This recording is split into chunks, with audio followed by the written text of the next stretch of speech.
불자님들, 안녕하십니까? 오늘 아침 일어나서 거울을 보는 순간 어떤 생각이 드셨습니까? 아, 또 하루가 시작되는구나. 오늘도 무언가에 쫓기며 살아가야 하는구나. 그런 마음이 들지 않으셨습니까? 현대를 살아가는 우리는 매일 보이지 않는 독에 중독되어 있습니다. 그 독은 우리 마음속 깊숙이 자리 잡아 조용하지만 확실하게 우리를 무너뜨리고 있습니다. 더 가지고 싶은 마음, 화가 치밀어 오르는 순간들, 그리고 무엇이 옳고 그른지 분간할 수 없는 혼란 속에서 우리는 매일을 살아가고 있습니다. 부처님께서는 이미 2500년 전에 우리 인간을 괴롭히는 세 가지 근본적인 독이 있다고 말씀하셨습니다. 탐욕, 성냄, 어리석음.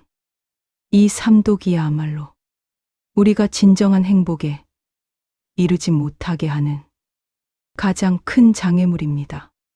하지만 법우님들, 절망하지 마십시오. 부처님께서는 이 세 가지 독에서 벗어날 수 있는 구체적인 방법도 함께 가르쳐 주셨습니다. 오늘 이 시간을 통해 우리는 이 독들이 어떻게 우리 삶에 스며들어 있는지 정확히 파악하고 그 독에서 완전히 벗어날 수 있는 실질적인 방법들을 함께 살펴보겠습니다. 지금 이 순간 보살님들의 마음속에서 일어나고 있는 모든 괴로움의 뿌리를 찾아 완전히 뽑아낼 수 있는 부처님의 지혜를 함께 나누어 보겠습니다. 첫 번째로 우리를 조용히 무너뜨리는 첫 번째 독인 탐욕에 대해 말씀드리겠습니다. 탐욕이라고 하면 많은 분들이 돈에 대한 욕심이나 물질에 대한 집착만을 떠올리실 것입니다. 하지만 탐욕은 그보다 훨씬 미묘하고 광범위합니다. 인정받고 싶은 마음, 더 나은 조건에서 살고 싶은 마음, 자녀가 더 좋은 대학에 가길 바라는 마음, 심지어 더 건강하게 살고 싶은 마음까지도 모두 탐욕의 범주에 들어갑니다. 법화경에서 부처님께서는 이렇게 말씀하셨습니다. 일체 중생이 탐욕에 묶여 있어 해탈하지 못한다. 우리는 끊임없이 무엇인가를 원하고 있습니다. 그리고 그것을 얻지 못하며 괴로워하고 얻게 되면 잃을까 봐 걱정합니다. 이것이 바로 탐욕이 우리에게 가하는 가장 교묘한 고통입니다. 어떤 할머니가 계셨습니다. 평생을 절약하며 살아오신 분이었는데 자녀들이 모두 성공해서 경제적으로 여유가 생겼습니다. 그런데 이 할머니는 더 불안해하기 시작했습니다. 전에는 가난했지만 잃을 것이 없어서 마음이 편했는데 이제는 가진 것이 많아지니까 그것들을 잃을까 봐 매일 걱정이 늘어만 갔던 것입니다. 이것이 바로 탐욕의 덫입니다. 그렇다면 이 탐욕에서 어떻게 벗어날 수 있을까요? 먼저 우리는 족함을 아는 마음, 즉 지족의 마음을 기를 필요가 있습니다. 매일 아침 일어나면 잠시 멈춰 서서 내가 이미 가지고 있는 것들에 대해 감사하는 시간을 가져보십시오. 건강한 몸, 따뜻한 집, 사랑하는 가족, 오늘 하루 숨 쉴 수 있는 것 자체 얼마나 큰 축복인지 깨달아 보십시오. 그리고 하루에 한 번은 나누는 행위를 실천해 보십시오. 작은 것이라도 좋습니다. 길에서 만난 노숙자에게 따뜻한 음식 한 그릇을 사드리거나 어려운 이웃에게 작은 도움을 베풀어 보십시오. 나누는 행위는 우리 마음속 탐욕의 뿌리를 서서히 말려주는 가장 효과적인 수행법입니다. 또한 매일 저녁 잠자리에 들기 전에는 오늘 하루 내가 무엇을 원했고 그 욕망 때문에 얼마나 괴로워했는지 조용히 살펴보는 시간을 가져보십시오. 욕망 자체가 나쁜 것은 아니지만 욕망에 끌려다니며 사는 것과 욕망을 있는 그대로 바라보며 사는 것은 완전히 다릅니다. 두 번째로, 우리를 괴롭히는 두 번째 독이 성내, 즉 분노에 대해 말씀드리겠습니다. 분노는 탐욕보다도 더 직접적으로 우리를 해치는 독입니다. 화가 날 때 우리의 몸과 마음에서 일어나는 변화를 한번 떠올려 보십시오. 심장이 빨리 뛰고 혈압이 오르고 호흡이 거칠어지며 판단력이 흐려집니다. 그리고 화를 낸 후에는 깊은 후회와 자책감에 빠지게 됩니다. 대방광불화엄경에서는 이렇게 기록되어 있습니다.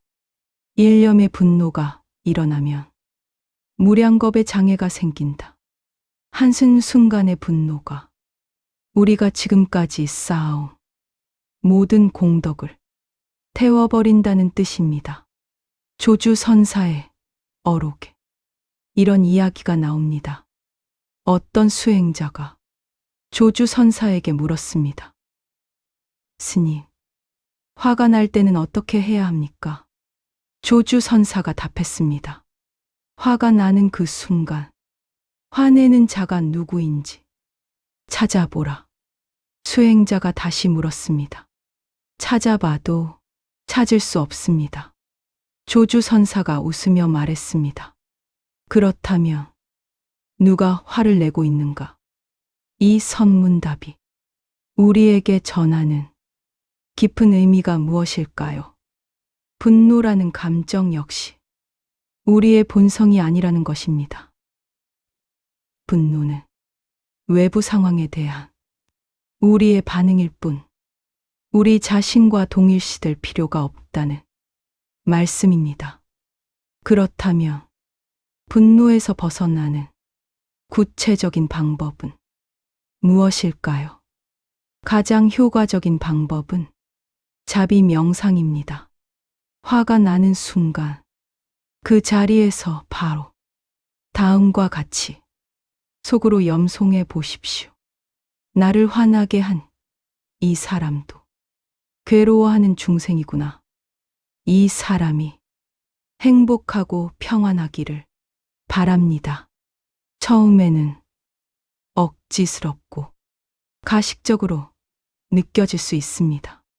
하지만 계속 반복하다 보면 신기하게도 분노의 에너지가 자비의 에너지로 전환되는 것을 경험하게 될 것입니다. 또 다른 방법은 호흡 명상입니다. 화가 날 때는 즉시 숨을 깊게 들이마시고 천천히 내쉬는 것을 10번 반복해 보십시오. 들숨에서는 부처님의 자비를 받아들입니다라고 마음으로 염송하고, 날숨에서는 내 마음의 분노를 내보냅니다라고 마음으로 말해 보십시오. 그리고 평상시에는 인욕 수행을 꾸준히 실천해야 합니다. 인욕이란 참는 것이 아니라 이해하는 것입니다.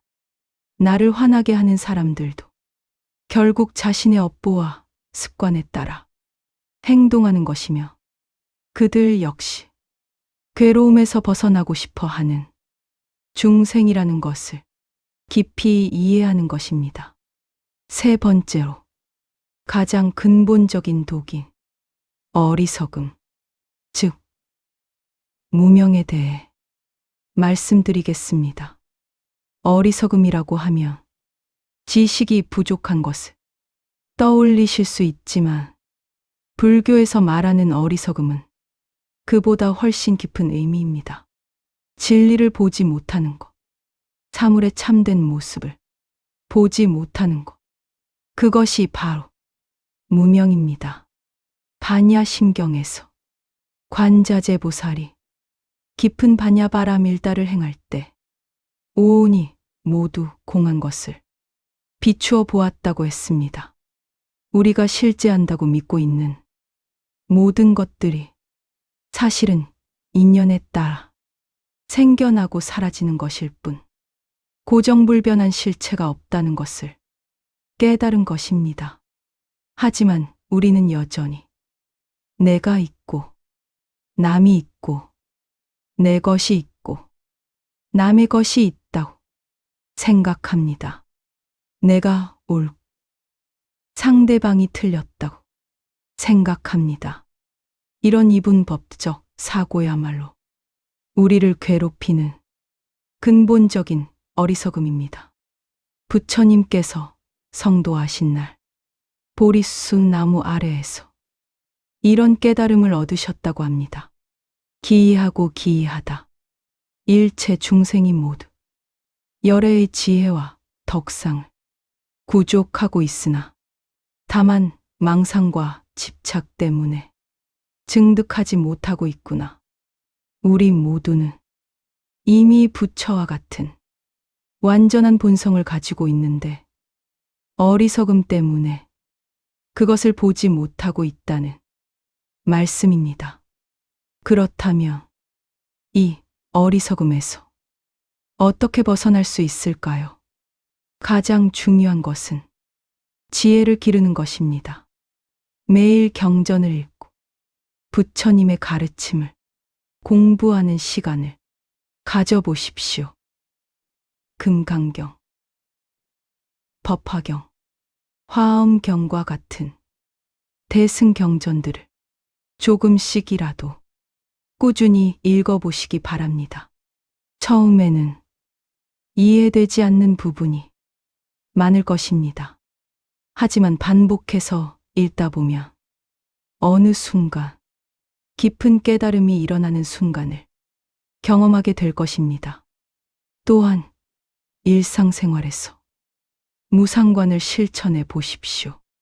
모든 것은 변한다는 진리를 늘 마음에 새기고 사시기 바랍니다. 기쁜 일이 있을 때는 이것도 변할 것이다라고 생각하여 교만해지지 않고 괴로운 일이 있을 때도 이것도 변할 것이다라고 생각하여 절망하지 마십시오. 그리고 연기관을 실천해 보십시오. 모든 현상은 인연에 따라 일어난다는 진리를 깊이 관찰해 보시기 바랍니다. 내가 지금 화를 내는 것도, 기뻐하는 것도, 슬퍼하는 것도 모두 무수한 인연들이 만나서 일어나는 현상입니다. 이렇게 보면 내 감정과 생각에 덜 휘둘리게 되고 더 평정심을 유지할 수 있게 됩니다. 네 번째로, 이 세 가지 독을 완전히 극복할 수 있는 궁극적인 방법에 대해 말씀드리겠습니다. 많은 분들이 이런 질문을 하십니다. 스님, 탐욕도 줄이고 화도 덜 내고 어리석음에서도 벗어나려고 노력하는데 왜 이렇게 어려울까요? 이 질문에 대한 답은 바로 수행의 근본을 제대로 이해하지 못했기 때문입니다. 대승기 신론에서는 이렇게 말합니다. 마음의 본체는 본래 청정하다. 다만 객진번뇌가 덮고 있을 뿐이다. 우리의 본래 마음은 이미 완전히 청정합니다. 탐욕, 성내, 어리석음은 본래 우리 것이 아니라 외부에서 온 때와 같은 것입니다. 육조 해능 대사의 어록에 이런 말씀이 있습니다. 본래 무일물, 하쳐야지네. 본래 한 물건도 없는데 어디에 먼지가 끼겠는가. 우리의 본성은 본래 깨끗해서 탐욕, 성례, 어리석음이 끼어들 틈이 없다는 뜻입니다. 그렇다면 우리는 어떻게 수행해야 할까요? 먼저 참선 수행을 꾸준히 해보시기 바랍니다. 매일 아침 일어나서 10분이라도 좋으니 조용한 곳에 앉아서 화두를 들어보십시오. 이먹고 또는 정말 나는 누구인가와 같은 화두를 들고 깊이 참고해 보시기 바랍니다. 화두 참선은 우리의 분별심을 넘어서 본래 면목을 직접 보게 해주는 가장 직접적인 수행법입니다. 또한 육바라밀 수행을 일상생활에서 실천해 보시기 바랍니다. 보시바라밀을 통해 탐욕을 극복하고 지게바라밀을 통해 올바른 생활을 하며 인욕바라밀을 통해 분노를 다스리고 정진바라밀을 통해 꾸준히 수행하며 선정바라밀을 통해 마음을 고요히 하고 지혜바라밀을 통해 무명을 타파하는 것입니다. 그리고 무엇보다 중요한 것은 발보리심입니다. 자신의 해탈만을 위한 소승적 마음이 아니라 모든 중생을 구제하겠다는 대승적 서원을 세우시기 바랍니다. 중생무변서원도, 번뇌무진서원단, 법문무량서원, 불도무상서원서, 이 사홍서원을 매일 염송하며 나 혼자만의 행복이 아니라 모든 중생의 행복을 위해 정진하겠다는 마음을 내시기 바랍니다. 법우님들, 지금까지 우리를 괴롭히는 3가지 독과 그것을 극복하는 방법에 대해 말씀드렸습니다. 첫째, 탐욕의 독에서 벗어나기 위해서는 지족의 마음을 기르고 나눔을 실천하며 욕망을 관찰하는 수행을 해야 합니다. 둘째, 분노의 독에서 벗어나기 위해서는 자비 명상과 호흡 명상을 하고 인욕 수행을 꾸준히 실천해야 합니다. 셋째, 무명의 독에서 벗어나기 위해서는 경전 공부를 통해 지혜를 기르고 무상관과 연기관을 실천해야 합니다. 넷째, 이 모든 수행의 근본은 우리의 본래 청정한 마음을 믿고 참선 수행과 육바라밀 실천, 그리고 발보리심을 통해 궁극적 해탈을 이루는 것입니다. 보살님들, 오늘 이 법문이 여러분의 수행에 작은 도움이 되었기를 바랍니다.